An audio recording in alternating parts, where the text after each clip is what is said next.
Udhna police station ખાતે એક ભાઈ આવીને ફરિયાદ નોંધાવી હતી.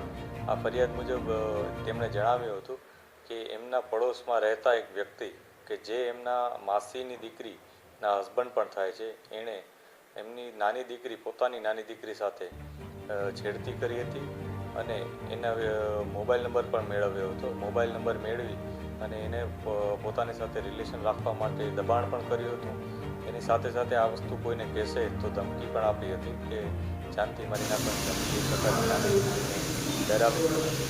આ અનુસંધાને પોલીસે તત્કાલ કાર્યવાહી કરી અને આ શિકાયત નોંધી હતી અને જે આરોપી છે એની ધરપકડ કરી હતી.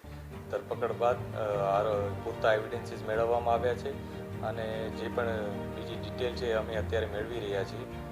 ત્યારબાદ નામદાર કોર્ટમાં રજૂ કરતાં તેને જ્યુડિશિયલ કસ્ટડીમાં મોકલી દેવામાં આ બનાવમાં જે આરોપી છે એનું નામ અજય અશોક સોનવણે કરીને છે. એ સાપ્તાહિક પત્રકારત્વ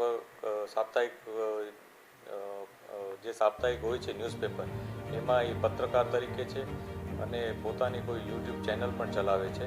આ તમામ વિગતો અમે વેરીફાઈ કરી રહ્યા છીએ કે કયા નેજા હેઠળ પત્રકારત્વ કરે છે અથવા કના નામ હેઠળ એ પોતાનું આ યુટ્યુબ ચેનલ ચલાવે છે અને એ પોતે ઓનર છે કે પોતે એમાં પત્રકાર તરીકે નોકરી કરે છે. એ તમામ વિગતો અમે વેરીફાઈ કરી રહ્યા છીએ.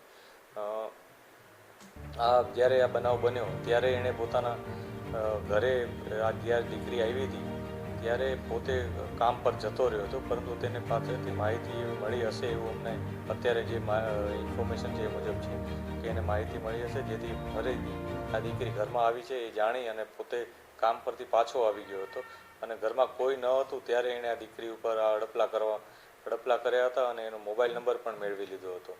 દીકરીએ અગાઉ પણ આનો મોબાઈલ નંબર બ્લોક કરી દીધો હતો, તો તેણે જબરદસ્તી મોબાઈલ લઈ અને એનો મોબાઈલ અનબ્લોક પણ કરી દીધો હતો. આ સમગ્ર બનાવમાં જે દીકરી નાની છે એ બાબતે પોલીસે પોક્સો હેઠળનો ગુનો નોંધેલ છે.